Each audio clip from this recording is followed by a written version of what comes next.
안녕하십니까. 황태순 TV의 황태순 김현광입니다. 네, 오늘 2020년 2월 6일입니다. 목요일입니다. 오늘 보니까 추미애 법무장관 또 거짓말을 했군요.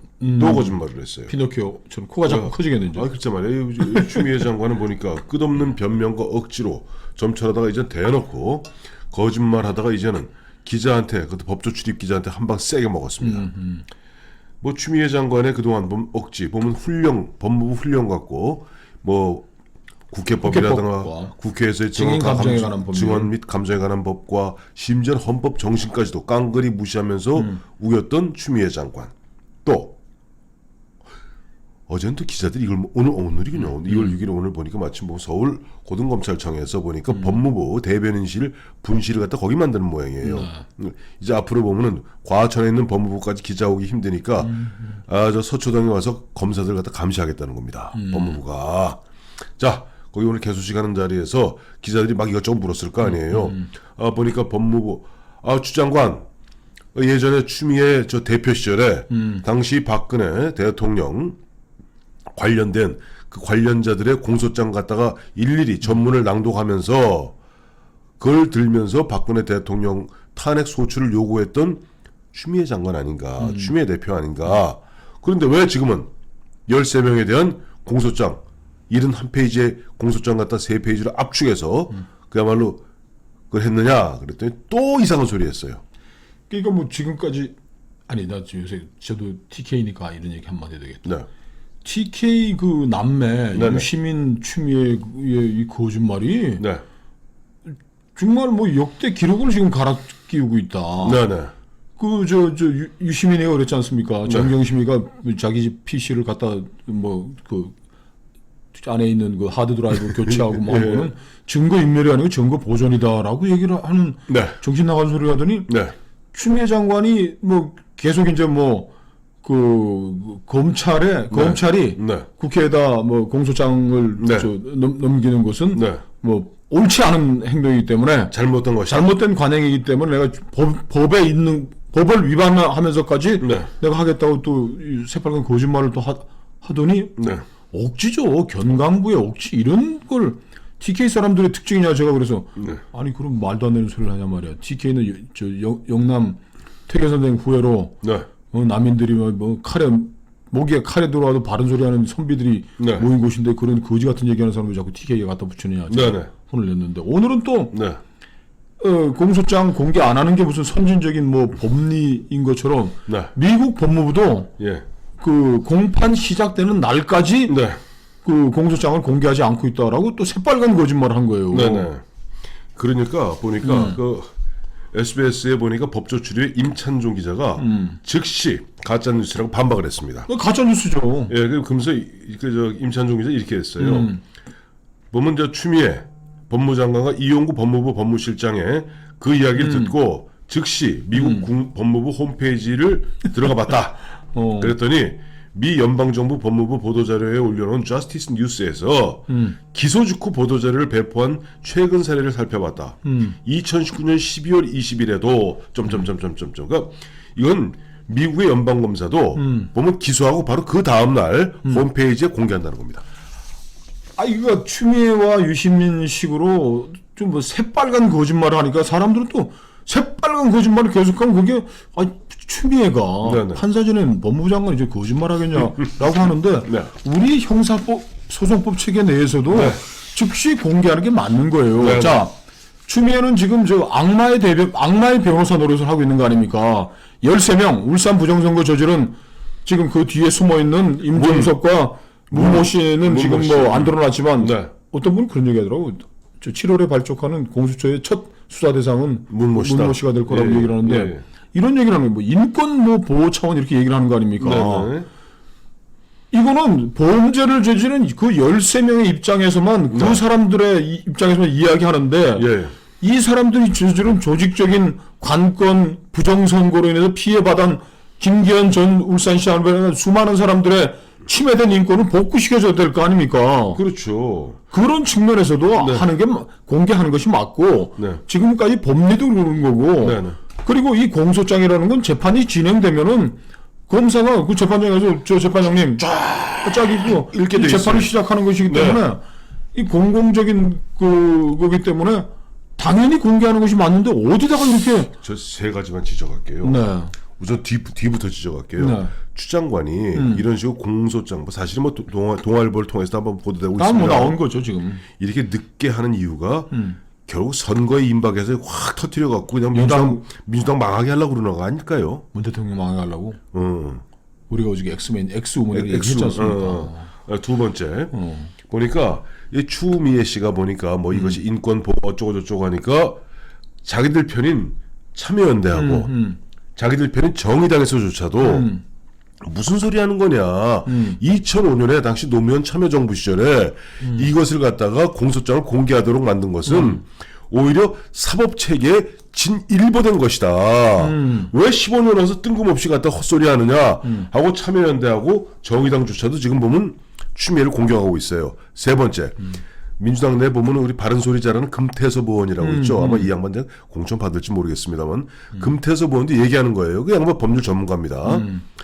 지금 보면은 국회가 법무부에다 공소장을 요청하는 이유는 두 가지랍니다. 첫째는 검찰이 시민을 기소하는 과정에서 인권 침해나 불공정한 요소가 있었는지 없었는지를 살펴보는 것이고요. 둘째는 권력 집단이 자기의 잘못을 갖다 덮고 감추려 하는 것은 없는지 국민의 대표인 국회가 공소장을 전체를 보면서 바로 권력을 갖다가 견제하기 위해서 공소장을 갖다가 내라고 국회법에 규정하고 있다는 아니 거예요. 그거는 문재인 씨와 추미애 씨가 계속 얘기하는 네. 검찰에 대한 민주적인 네. 통제, 절차적 통제를 위해서도 절대 이게 필요한 것이잖아요. 그렇죠. 국민의 대의기관인 네. 국회가 네. 검찰이 한 가장 중요한 네. 형벌권을 집행하기 위한 그 소추, 네. 공소 독점 때문에 기소 독점. 때문에 검찰이 뭐 괴물이 되고 그러는데 그 기소 독점 공소 제기에 대해서 네. 국민적 견제를 하기 위한 제도를 네. 추미애 씨가 앞장서서 가지고 이거 깨부신다는 게 말이 돼요. 그리고 네. 그 권력 집단인 검찰이 네. 기소 독점한 그 괴물 그 기구인 검찰이 네. 제대로 하고 있는지 보기 위해서는 전문을 다 보고서 파악을 해야 되는데 그거를 추미애 법무부 장관이 70몇 페이지를 4페이지로 줄여간 세 페이지. 3페이지로 줄여가지고 정부와 권력 이게 보이고 싶은 것만 보이게 해가지고 국회의 견제가 작동을 하는 겁니까?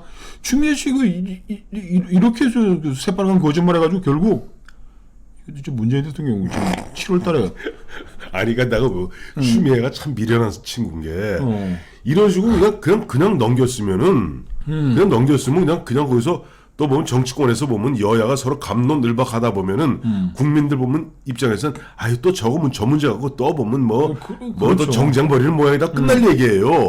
근데 이것을 추미애 씨가 감추는 것을 갖다가 동아일보가 특정식으로 건져냈고 하나하나 살라미식으로 동아일보가 보도하다 보니까 국민들 입장에서는 동관심을 그랬구나.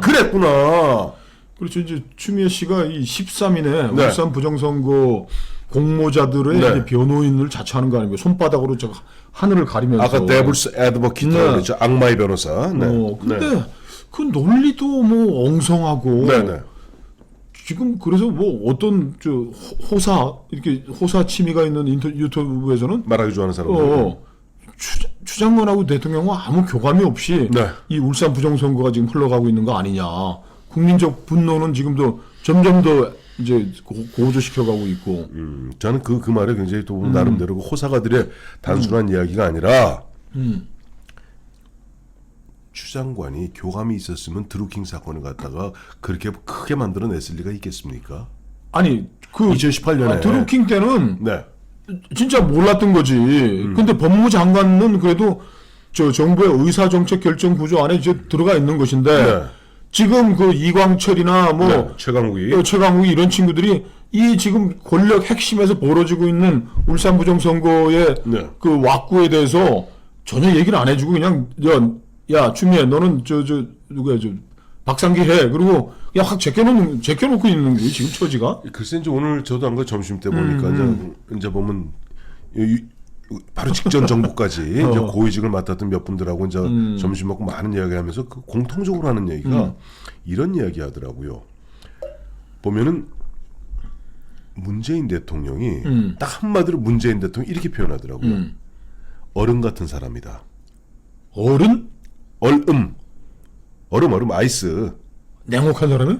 냉혹한 사람이라는 거예요. 오, 그리고 그리고 진짜 저 정반대네요. 우리는 뭐 어벙한 동네 아이, 아저씨 no. 따뜻한. No. 왜? 야, 그건 저 처음 듣는 얘기. 처음 들으셨죠? 그분들은 가까이서 아니, 가까이서 보고 보면 일을 같이 하고. 대통령 되기 전에 또 당 대표도 할 때 또 그 전에 의원 되기 전에 심지어는 2007년, 2008년 그다음에 청와대에 나와서 변호사 할 때 뭐 이런 또 2007년에 뭐 이런 등등 그 과정마다 그 했던 사람들 여러 모여서 그분들이 공통적으로 하는 얘기예요. 야, 전 처음 듣는 얘기인데요. 얼음 같은 사람이다. 냉혹한 사람이다. 냉혹한 사람이고 얼음 같은 사람이고 속을 그 약간 어떻게 보면 약간 그 컴플렉스가 있는 거죠. 그러니까 웬만해서는 자기 속내를 드러내지 않는다는 겁니다. 그러니까 뭐냐니까 내가 속내 이런 거 있잖아. 자신 있는 사람은 야 내가 다 책임져 알아서 해. 내가 난 이런 뜻이야. 라고 분명한 명시를 한다는 거예요. 근데 어떤 속을 드러내지 않으니까 책임을 회피하려는 거 아니까? 그거죠. 바로 굉장히 보는 컴플렉스가 많은 사람이라서 그 뒤따르는 책임에 대해서 그걸 지지 않으려고 예를 들면 이런 거 했죠. 2018년, 2017년 말에 보면 그 당시 잘 상상해 보세요. 송초로 불러서 뭐라고 그랬어요? 그 당시 정무수석이 뭐라고 그랬어요? 대통령의 뜻이다. 아니죠. 대통령께서 미안해서 말씀을 못하니까 비서실장이 말씀을 드립니다. 이렇게 얘기하고 있잖아요. 좀 뭐 희한한 어법은 어법이다. 그러니까 자기가 뭐 얘기를 하든지 친구인데. 그러니까 거기에 혹시 그러니까 지금 추미애 장관한테 명시적으로 뭔가 얘기를 안 하는 거예요. 그러니까 지금 보면 문재인도 속은 퍼벅 썩어 들어가고 있습니다. 그러니까 검찰의 칼날 윤석열 검찰의 칼날은 뚜벅 걸어오는데 보면은 뭔가 보면은 참 뭔가 뭘 해야 되는데 명시적으로 야 추 장관 이거 좀 해달라. 그 있잖아 우리 이번에 남산의 부장들 같이 임자 옆에 내가 있잖아. 그러니까 내가 책임지겠다는 공유를 하자는 이런 것도 아니에요. 그리고 그 얘기하면 추미애가 언젠가 갖고 있다고 확 까버릴 텐데. 그러니까 보면 옆에 보면은 최강욱이나 이광철이 이런저런 이야기하지만 추 장관도 바보입니까? 그것도 뭐 황태수 집에서 그렇게 네가 보면 이광철이하고 저 최강욱이 꼭두각시냐라고 이야기하고 있는데 그거 보면 100%안 믿는다고. 이번에 검찰 이제 법조에 오래 있었던 분들이 네. 검찰이 왜 이번에 임종석이 조사를 안 했느냐. 네. 임종석이를 조사하게 되면 네. 대통령께서 미안해서 말씀 못 전해 제가 한답니다. 이 한 주인공이 임종석이잖아요. 네, 네. 임종석이를 기소하게 되면은 네. 그 기소장에는 추미애가 그렇게 그 감추고 싶어하는 그 공소장에는 공동정범 문재인 대통령이 적시할 수밖에 없다라는 거예요. 그렇습니다. 그래서 네. 임종석이 조사 안 하고 이제 가고 있는데 네. 이 건이 결국 이어지면은 고위공직자 비리 수사처의 첫 번째 수사 대상으로 임종석과 문재인이 다시 불러가게 되는 그런 상황인데 네. 이거 추미애는 이 문제의 심각성을 정권 핵심들에 의해서 임종석에게서 최강욱이 이광철이 얘기를 했다면 이렇게 절복절복 사안도 아닌 걸 가지고서 아니에요. 저는 조금 다르게 봅니다. 자, 추미애가 보면 저 법조를 떠난 게 몇 년 됐습니다. 24년 됐습니다. 그렇죠. 24년이면요. 4반세기라 그동안에 수사기법 진화된 것도 모르고 뭐 아무도 몰라요. 자, 최강욱이나 이광철은 판검사 해본 역사가 없습니다. 최강욱이는 저 예전에 군 법무관한 게 다 압니다. 그리고 지금 추미애 옆에서 좀 도와주고 있는 김호수 차관을 비롯해서 그 법무부에 있는 고위 그 검사장들은 솔직히 말해서 다 검사입니다. 여기서 뭔가 지금 아구가 안 맞는 거야. 그러니까 추미애라는 그 정치력 있는 5선 정치인을 넣어가지고 네. 이 사태를 진압해 보려고 하는데 네. 드루킹 사건 때와처럼 이 여자는 권력 핵심 내부서 이루어진 울산부정선거에 저 내밀한 네. 이놈들이 저 캐비넷에 숨겨놓은 그 비밀엔 접근도 안 되고 안 되죠. 자기 나름대로는 무언가를 그래도 임명권자인 문재인에 대해서 해보려고 해서 뭐를 하는데 이게 좀 또 아구도 안 맞아 돌아가고 문재인 대통령은 뭐를 특정을 해가지고 도와달라고 얘기를 해야 될 때 그 얘기 괜히 했다가는 네. 추미애가 또 등구 쳐가지고서 뒤집어 볼 수도 있고 하니까 네. 이게 아구가 앞머리로 가는 데서 톡톡 튀어나오는 게 네. 추미애의 거짓말이다 이렇게 해석해야 되겠네요. 거짓말. 그러니까 본인이 의도한 거짓말이라기보다는 전혀 현실 파악과 현황 파악이 안 된 상태에서 예전 25년 전 생각하고 마음대로 주워 제꼈다가 담지를 못하고 있는 거예요.